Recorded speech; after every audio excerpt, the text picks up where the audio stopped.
like to start categorizing who are the people that if they were us would be voting no, and by golly darn it all, we don't want it. No, no, no. Who's going to vote no on this thing? Because I think as we look at this, we'll see that there's a lot of hidden stuff here, and there's a lot of people that have good reason to encourage every one of us to vote no on it. Let's just start talking about some of the groups. And you brought the first one up, Dr. Brown, and that's the people who are, let's say, they're pro-life, okay?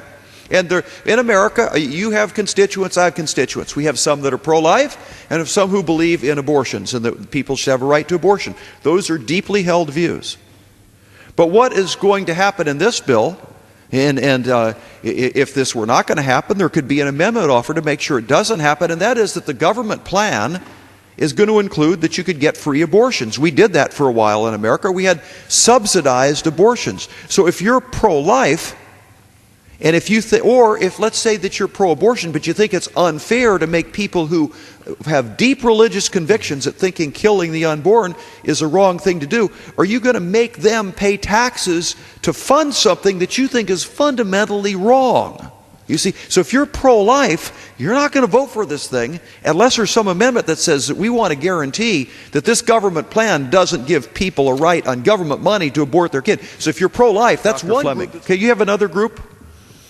Well, of course, physicians. Okay, two doctors here. You heard tonight the Democrats talk about how the AMA has come out in support of this. Well, that's true and it's not true. What really happened was last month, the rank and file physicians across the country met with the AMA, and they voted not to support it.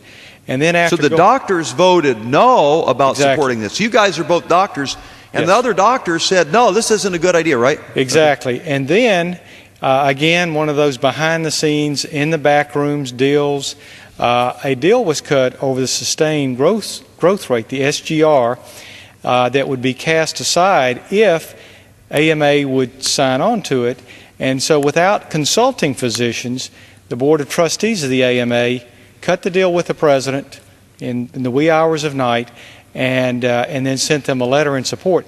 Thus far, 18 chapters, state chapters of the AMA, and a growing number, have come out saying that they do not support this.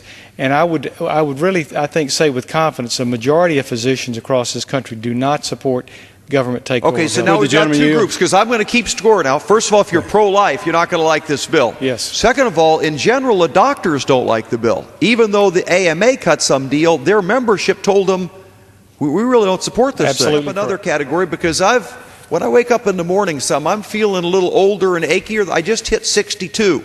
I want to talk about old geezers like me, seniors, okay? Mm-hmm. If you were a senior citizen in America, what do you think about the government running health care? Do you think you're going to like that idea very much? I would, if the gentleman will yield. I do yield, Dr. Fleming. I would say for two reasons they will not like this.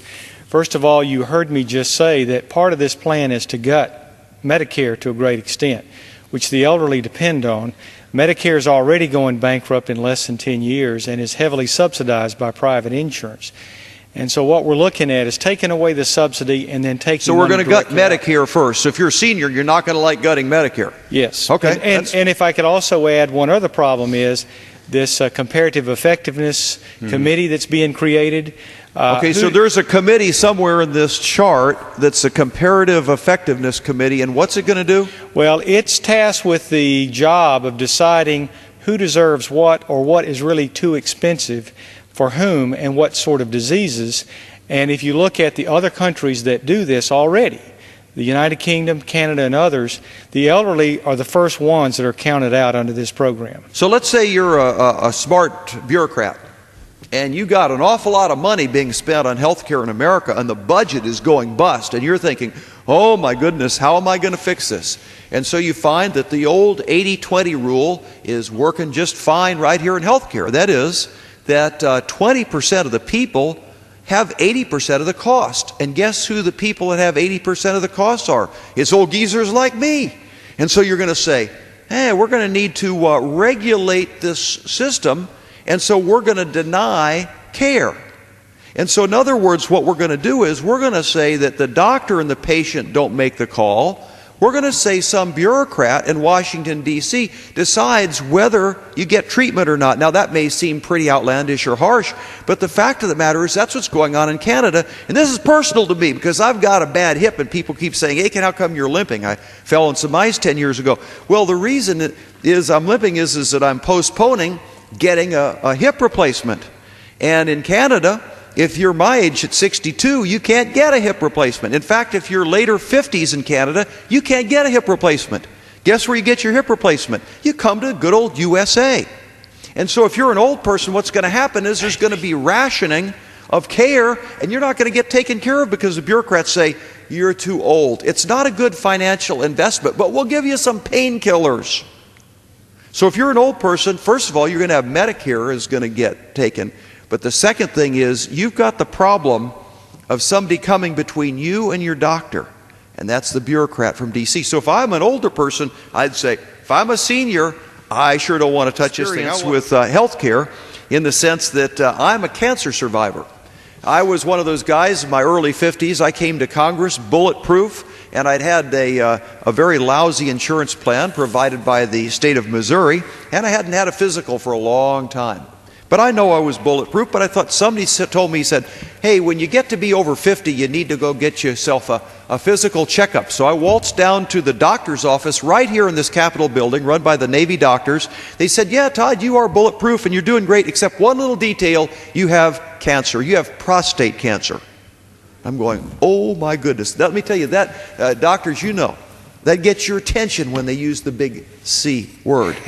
Now let's take a look at what happens if you happen to be, we've talked about people who are pro-life. They're going to hate this bill. We've talked about older people because their care is going to be rationed. They're going to hate this bill because Medicare is going to be decimated and they lose their insurance. In spite of the promises, the bill says everybody's insurance is going to be government insurance. But let's talk about somebody who gets cancer. Now, if you go over to the United Kingdom, they've got this kind of socialized medicine. And let's take a look at the United States. The survival rate for cancer in men, that's got my attention, 62.9% in America. In the United Kingdom, 44.8%. That says you have an 18% greater probability you're going to die in the UK because of their socialized medicine. If you're a woman, it's a little bit better. Cancer survivors in women in the US, 66.3%. They're doing a little better than the men. And in the UK, a little better still, 14% greater chance you're going to die over there. So if you're a cancer person, you don't want this plan. You don't want this socialized medicine. If you're pro-life, you don't want this thing. If you're an older person, you don't want this thing. The other